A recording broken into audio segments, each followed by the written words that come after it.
Good evening, ghosts and ghouls. It's the one, the only, JT Ripper, and I'm here with Tide of Thunder. And you're listening to One Horrible Podcast. And today, we're going to be bringing you another horrible conversation where we're going to be bringing you some latest news that's going on, some movies that's coming up in 2023, and which ones we're excited to see. Did not mean to make that rhyme. R.I.P. Stan Lee. Absolutely, and we also have some top 5 lists from some websites that we'll be reacting to. I think this will be fun. Okie dokie. All right, well, I guess I'll start it off like always. So, according to DreadCentral.com, they have came out with the top 5 franchises with more hits than misses. Meaning, okay.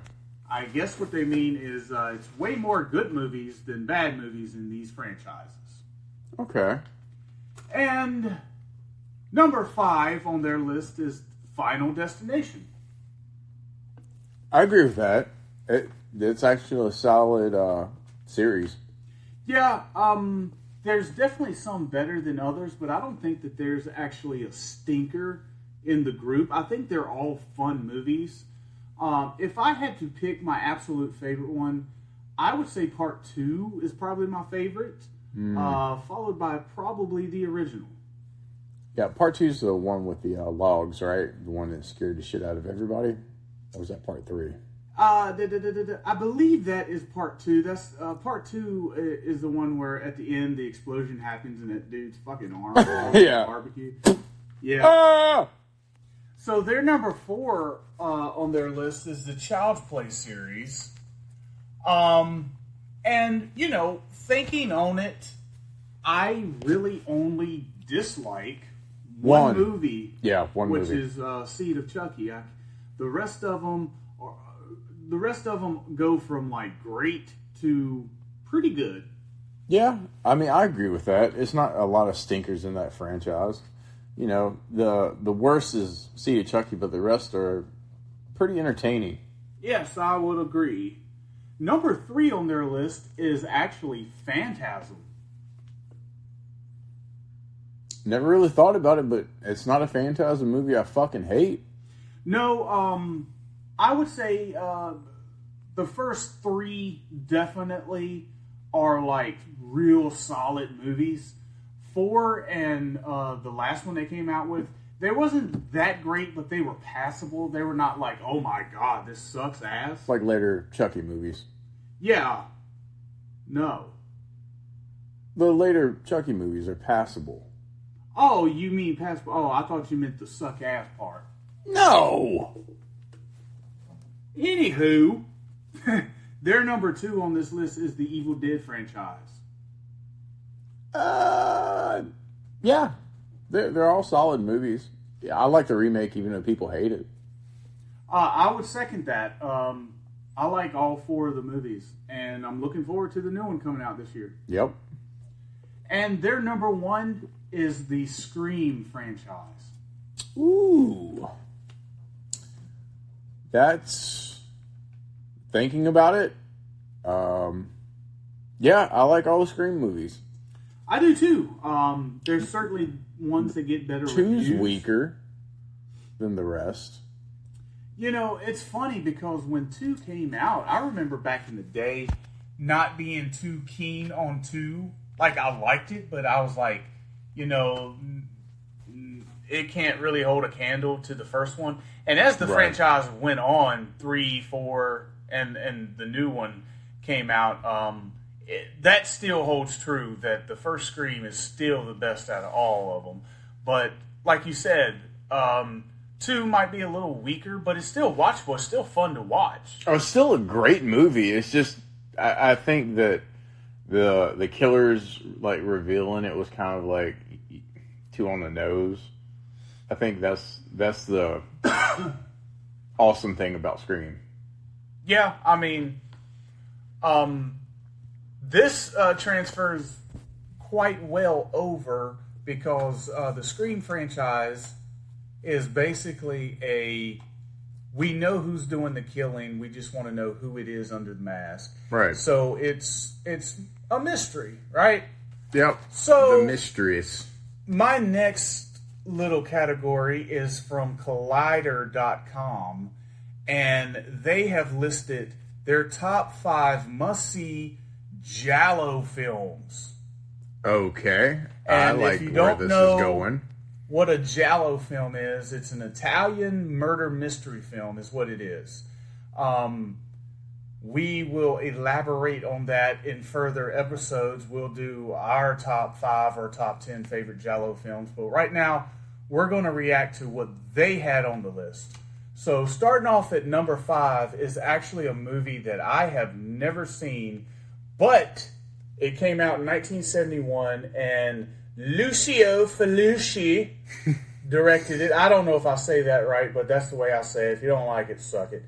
Anyway, it came out in 1971, and it was a movie called A Lizard in Woman's Skin. And this is the only one in the top 5 that I have not seen. But I haven't seen it either.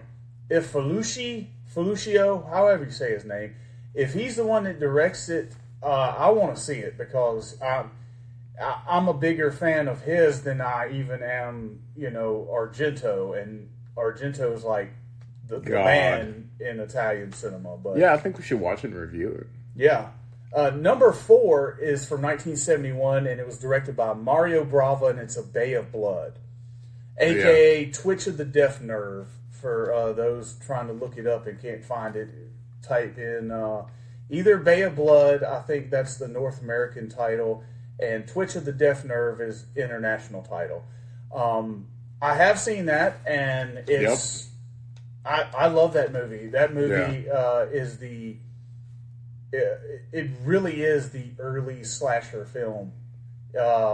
Honestly, I mean, it inspired so many movies. In particular, one of our favorites, Friday the 13th Part 2, took a lot of death scenes and kind of like tweaked them up a little bit.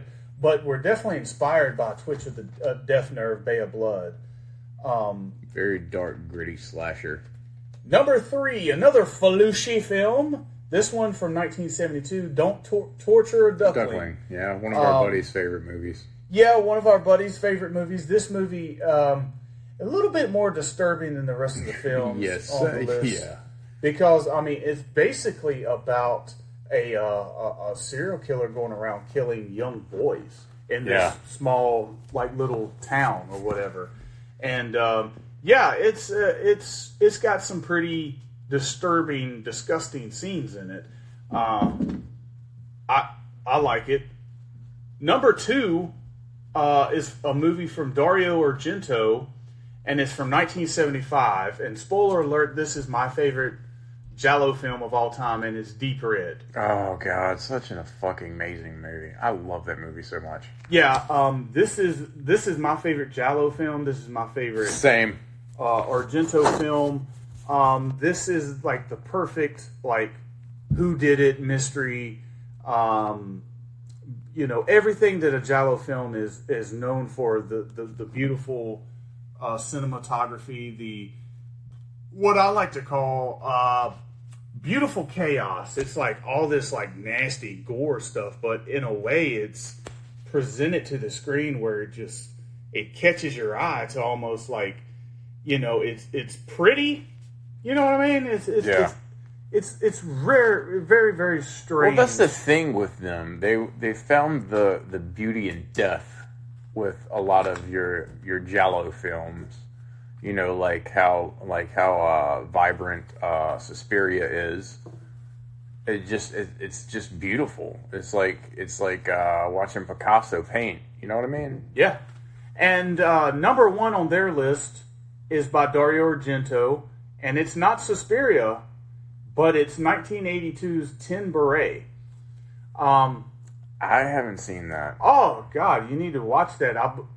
I think it's on Tubi. I think that's where I watched it a couple years ago. Not gonna lie, I don't think I've seen that. It's a goodie. It's definitely a goodie. It's violent, and I like it already. It's I don't know if you would call it underrated, but it's I personally, because I've seen it, I understand why they put it at number one. Like I said, Deep Red's my favorite, but Tim Beret is up there. And Deep Red would be number one on mine. Yeah, and like I said, I'm very surprised that they did not put Suspiria, and I think that's because they kind of wanted to go with more of underrated films, and they probably felt like if there's any Italian horror films that American mainstream audience has at least seen, it's probably Suspiria, because Suspiria developed a reputation a long time ago for being like just this amazing film. And it is. Yeah. It's a great film. It's not personally my favorite Argento film just because I'm more into the Giallo films. I'm more into the Italian horror films. So it's like a rabbit hole. The deeper you go, the more you discover.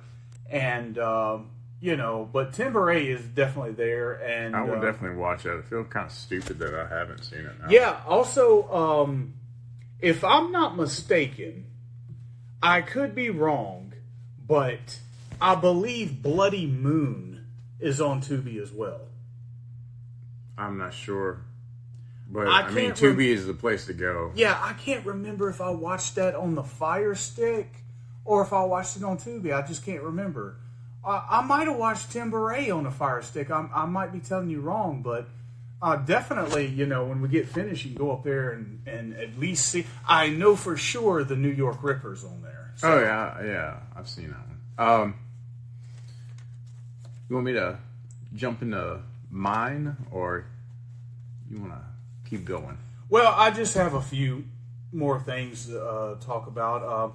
Cool. I want to mention, I told you earlier that the Silent Night, Deadly Night Blu-ray box set I saw it at Walmart. Yeah. It's part 3, 4, and 5 together, and I guess for the first time on Blu-ray. I don't know. Possibly. I'm not 100% sure on that one. But if you're wondering why the first one and the second one is not in this box set, you can get the first one and the second one in a combo pack. It's been on a combo pack DVD for years and years. I got it right over here in my collection. So I've never really seen 3, 4, and 5, even on DVD. Even if we go to our little spots that we like to pick it up, I've never really seen them. No, I've never seen them like by themselves out in the wild. No, and as a matter of fact, the only home video I've ever seen them at is when I used to rent them from the video store back in the day. Yeah. So if you're at your local Walmart and you want to, if you haven't seen these movies and you want to add to your collection, this is a 3-pack. It's about $16, $17. Yeah, they're not terrible. No, you get Clint Howard plays in part 5, and Mickey Rooney plays in part 6, and Clint Howard. I already said Clint Howard. Bill Moseley plays in part 3. 3. So 3, 4, and 5. I said part 6, but I meant to say part 5. But so it's some recognizable horror names in it. So. And finally, I want to recommend a little series that's on Tubi right now. There was a show back in the day, like in the mid-90s. It was called The Serial Killers, right? And it was a TV show, and it's like 45 minutes apiece, and I believe it has like 2 seasons up. But they go through there and they highlight real-life serial killers, and you'll get guys, and they'll talk about Ted Bundy, they'll talk about Henry Lee Lucas, Ronnie Defoe from the Amityville Horror. That's an episode on there. So if you want to watch these little short 45-minute little documentaries on, each one of these guys, and not, if you don't have time to watch like a 2-hour documentary on just one person and you want to kind of like know about multiple people, this is a great show. I discovered it like 2 or 3 days ago. It just popped up on there and I was like, oh shit, this is pretty cool. So I started watching it.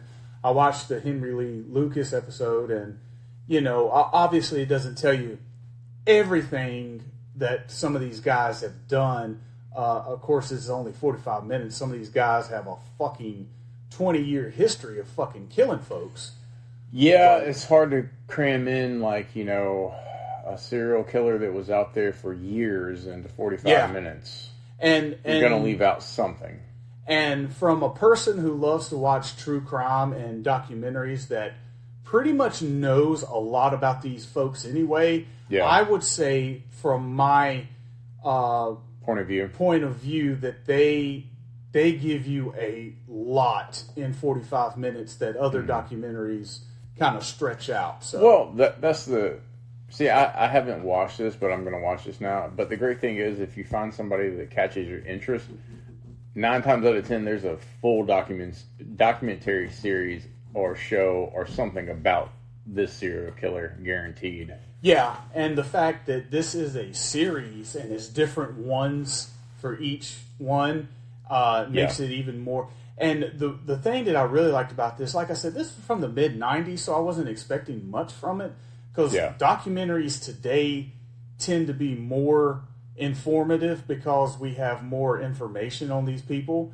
But they do a really good job of, like, not only, you know, telling you what the deal is, but actually interviewing these guys from prison. Like, those are the things that I find fascinating when they do the interviews with them, because at that point you're getting the words from the actual maniac.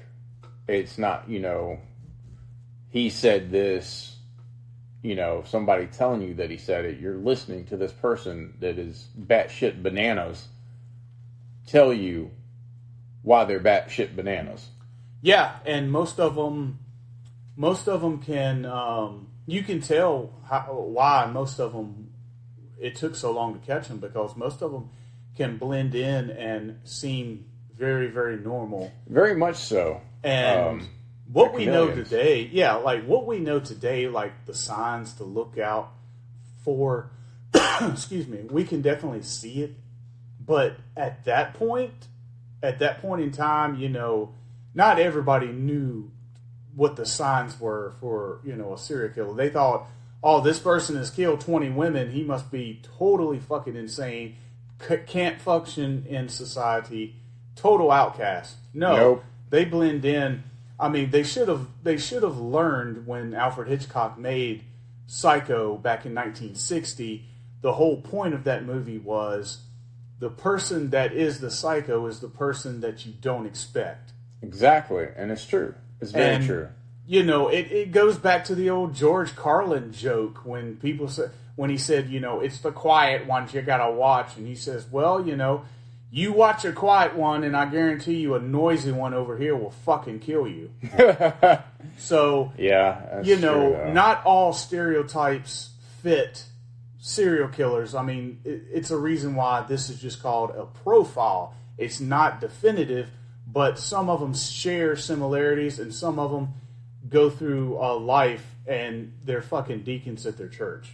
Yeah, exactly. They're fucking terrible, terrible, terrible people. Like, we don't condone any of this behavior at all. But it is fascinating to know what makes a person go over the deep. Yeah, it's definitely. I mean, people have had a fascination with serial killers for a long, long time. I mean, probably the 70s is really where it really took off. They became popular. Yeah, to the point where they became superstars almost. Yeah, you had people like Ted Bundy and Richard Ramirez. I mean, they killed women and raped them and fucking mutilated them. Terrible and thing. They had fucking fangirls. Yeah, like, it's weird. You know, I guess the whole, you know, I'm attracted to bad boys thing. Well, you're picking the baddest of the bad boys. Yeah, it's like, you know, don't be surprised if he takes you out on the date and you know, fucking shoves your head up your ass. Instead of taking you to dinner, you know, he eats you, and not in the way you want him to. Yeah, eat my ass. Okay, num num num num num. Pretty much. Anywho, is that about all the news you got? Yep, that's all I got. Cool. I thought I'd have a fun 2023 skit. We're kicking off 20. This is actually our first episode of 2023. Nice. So, congratulations, Happy New Year's, suck my ass, kiss his ass, Merry Christmas, Happy Hanukkah, Happy Birthday.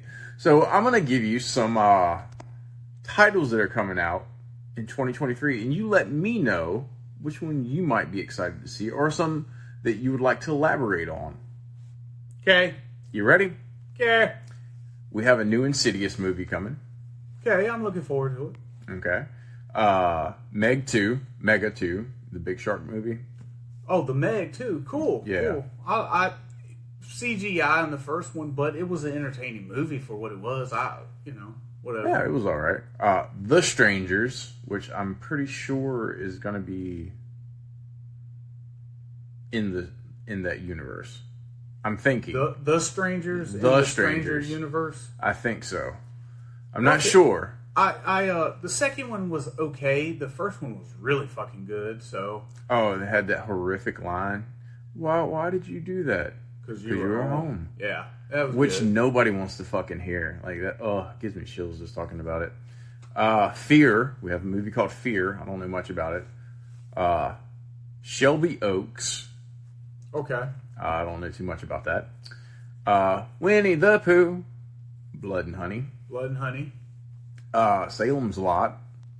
Yeah, I heard they were remaking Salem's Lot. You got Evil Dead Rise. Yep. You've got Nun 2. The Nun 2. Yeah, okay. Really wasn't too big of a fan of that one, honestly. No, I wasn't either, but I will openly admit I only watched it once. Yeah. And maybe if I go back and watch it again, I have had moments where I've watched a movie and I didn't really dig it, but then I gave it a second chance and I gave it my full attention and something clicked and I liked it. So maybe The Nun will be like that. Maybe part 2 will be better. Who knows? It's always a possibility where 2 can outshine 1. You got Megan 3. Who? Megan 3. About the doll? I think so. I think it's just called Megan. The E is a 3. Do you think that they just done that on purpose because it's a doll? Maybe. I don't know. I don't think it's called Megan 3 though, right? I don't know. Well, anyway, the new doll movie. I guess I don't know. That's just how. By the way, I'm kind of looking forward to that one. The trailer is pretty creepy. She's very creepy, actually. I don't know if it's called like Megan 3 or like it's just called Megan with backward 3. I don't know. To me, that's kind of confusing. But anyway, you know what I'm talking about. The new Megan movie. It's the new the new AI doll. Yeah. That pretty much rips off the premise of the remake to Child's Play. Honestly, it's just more up to date. Yeah, hopefully, I always want to see a movie do well, so hopefully it will be better than the Child's Play movie. I do. I hope so too. Cocaine Bear. Yeah, we talked about that. Can't wait for that goodie. You have the new Scream movie coming out, Scream 6. Right. That's going to be cool. You have, unfortunately, the Exorcist remake. Yeah, I can go on record right now. I'm going to see it, obviously. All right, go on record. Yeah, I'm going to go on record of saying it right now. This, in no way, shape, or form, is going to touch The Exorcist. And you should not have any expectations Nope. or ideas or thoughts thinking that this is going to be better than the original Exorcist. Nope. There's not a goddamn chance in Hades. I don't give a fuck who plays in this movie. I don't give a fuck what happens in this movie. It will not be better than the original. No. It just won't be. That would be like remaking Jaws. Yeah, it's I not don't gonna give happen. a goddamn fuck in heaven who plays in that movie. It just will not be good. I mean, I'm not saying it won't be good. I'm just saying it won't be good. It won't be better than The Exorcist. If you're thinking, oh my God, they're remaking The Exorcist. My expectations is for this movie to be better than the 1973 movie. No, stop it. You're stupid. Yeah, there's not a chance in hell. Your expectations for this movie should be, it's 2023. Give me something to be entertained by. If it entertains you and it's a good movie, that's all you can fucking ask for. Yeah. I'm hoping that this movie is entertaining. I don't think this movie is going to be entertaining. I think it's going to try to be over the top to the point where it's like trying too hard. Yeah. We'll see as closer the date it gets to being released. I'm interested into seeing the promotion for this. If I start seeing if I'm on fucking YouTube and I start seeing commercials for this and it's like the scariest movie in years, blah blah blah, I know it's automatically full of more shit than a Christmas turkey. Yeah. I'm hoping that this movie goes practical with the effects. I'm hoping, but I know it's 2023 and CGI exists. Yeah. And they're gonna probably CGI the fuck out of this movie, trying to give you a bunch of jump scares and shit like that. Well, one thing that I want to say is I hope the same people that's behind this movie is not the same people that was behind the television show. Because the television show did not last long, and nobody talked about it. And I watched the first episode, and I thought it was horse shit. I didn't like it. So I never watched any more of it. So I hope, it's a brand new crop of team. I'm thinking maybe Blumhouse might be behind this new one. If so, Possibly. it is what it is. We'll see. I don't think so. Yeah, I just hope they don't go woke or anything stupid with this movie neither. Yeah, with a movie like this, I mean, you're playing off of the religious point of view, so yeah. We don't need any of this woke shit. I mean, there might be a character in there that, might play the stereotypical, because atheist or some shit. Because they probably... Which is fine if you, but don't they're going to head. associate the atheist with the woke culture because they go hand in hand, The woke culture doesn't believe in God. Well, I got news for you. I'm not a conservative, and I don't believe in God, and I fucking hate woke culture, so... Yeah, but they don't want you to know that. And honestly... if we could just leave the wokeness out of our horror movies in 2023, thank you. I'd appreciate it. Yes, because I guarantee you, any horror movie that we have talked about that even resembles wokeness, we haven't talked about being any. It's not worth a fuck. No. Like, there's not one that go, it had a little bit of wokeness, but it was alright. No, everything sucks. You go woke, you go broke. It's the reason why that exists. Stop that shit and make scary movies. Stop it.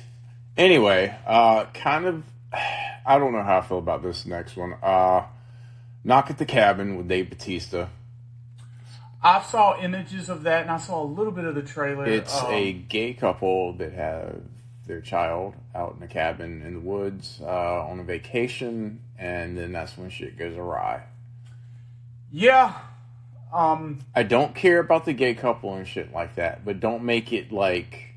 Yeah. Don't make it really stupid. Like if don't make it to where the reason why they get attacked is because they're gay. Yeah, like don't send some fucking kind of narrative. Again, it's see woke culture 5 minutes ago. Yeah, that's why I wanted to bring up Knock at the Cabin and Saw X. Yes, I have seen images, or it might be posters. They had something up, and it looked like it was Jigsaw, but it was a different type of Jigsaw. Yeah. And, I'm just going to see what it's about. I enjoy most of the Saw movies. I mean, they got kind of old after a while, but none of them are like dog shit movies. My favorite Saw movie is Part 2, and the one that came out last year, Spiral, Yeah, definitely. Yeah, Part 2 is my favorite too.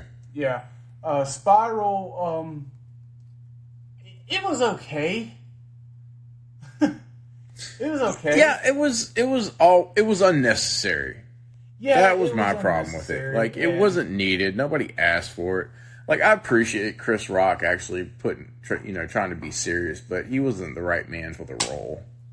No, I don't think any guy was the right fit for the role, because I think the script was a little kind of. Yeah, it was kind of dog shit. You got, I think January 13th, The Last of Us television show premieres on HBO.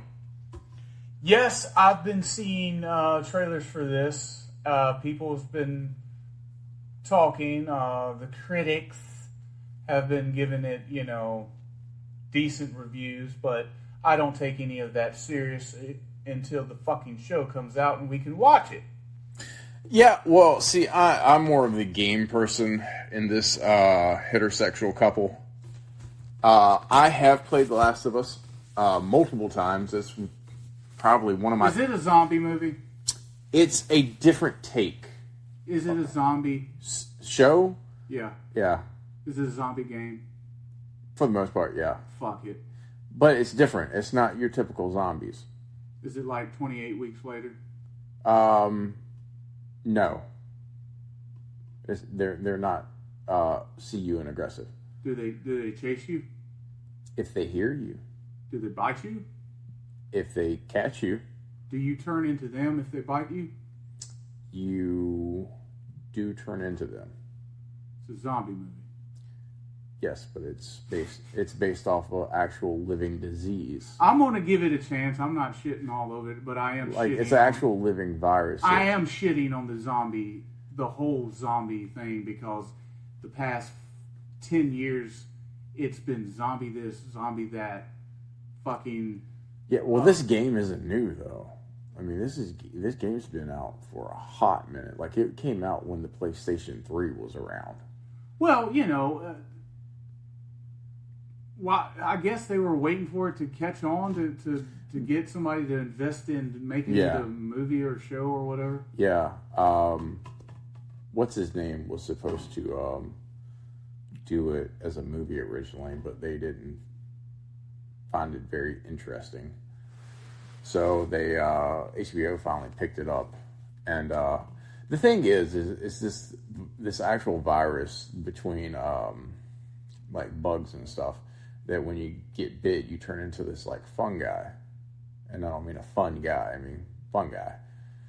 And with these things, they're called clickers. They don't call them zombies. So when you get infected with this, you mutate and all sorts of shit. So you look like you have fucking like mold and shit. And the thing is, they don't go off of sight, they go off of sound. So if they hear you, they make this clicking noise. They're like finding you. So you got to be very quiet. It's at heart, it's a different spin on zombies. Thank you for explaining that.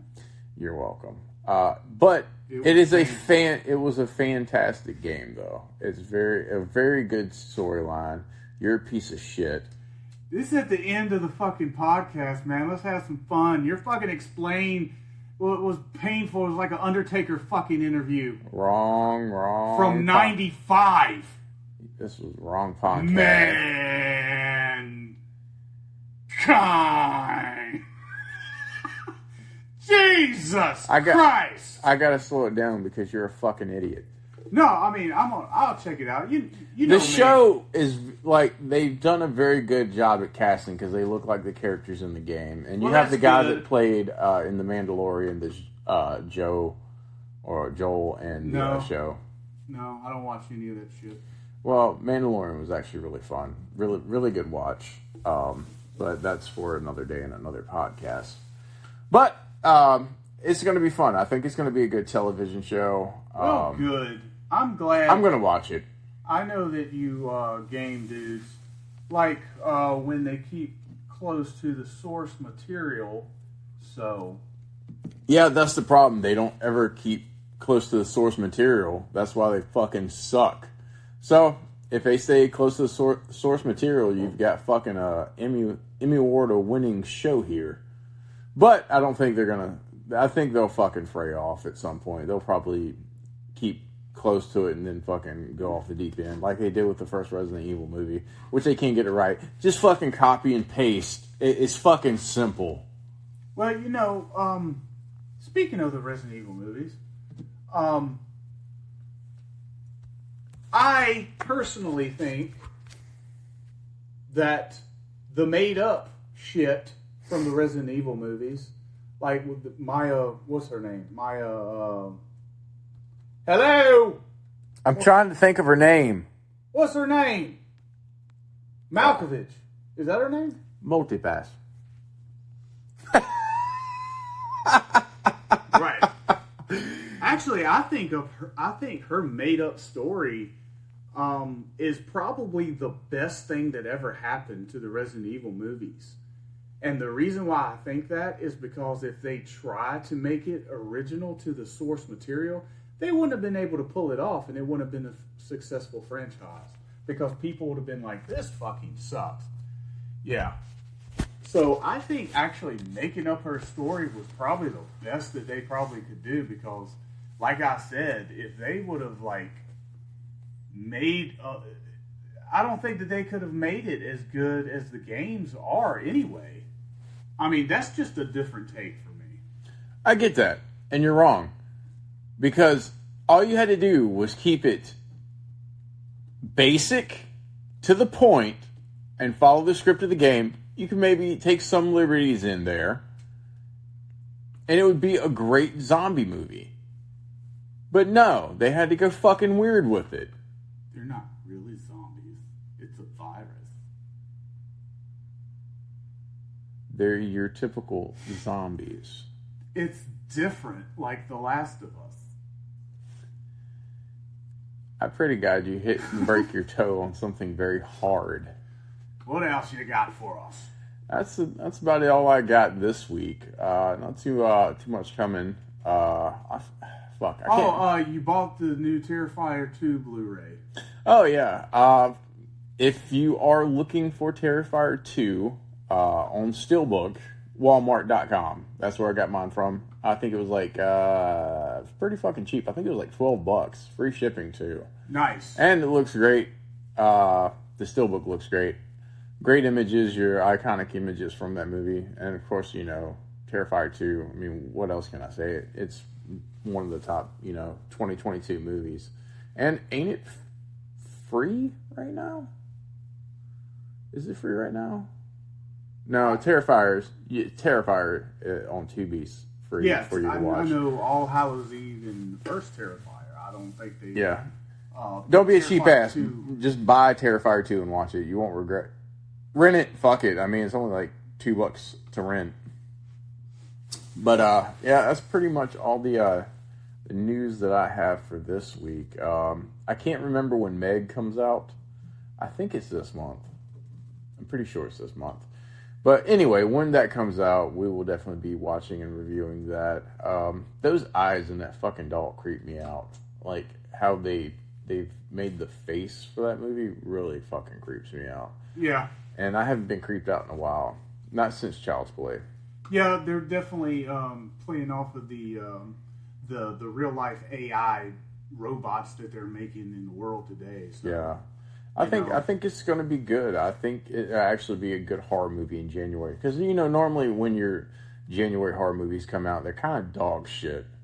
I don't know why it's like that, but yeah, they're kind of slow at the beginning of the year. Yeah.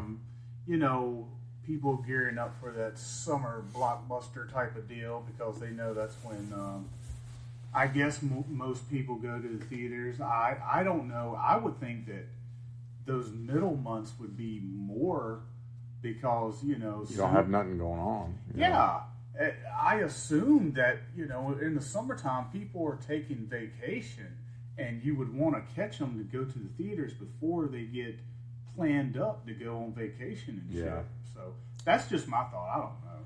Yeah, I don't know. But thank you for tuning into this horrible conversation. We're going to be coming up with some movie reviews pretty damn soon. We're going to get back to that, and we're going to watch as many horror movies this year as possible. We're going to set a goal. I'm shooting for 30 this year. I think 30 good movies is a good bar. I'm hoping to surpass it, but hopefully you take the ride with us. Yep. Well, I'm Todd of Thunder, and I'm a different type of zombie, saying toodaloo. I'm JT Ripper. I'm your typical zombie, and fuck you, Todd. Fucking wanker.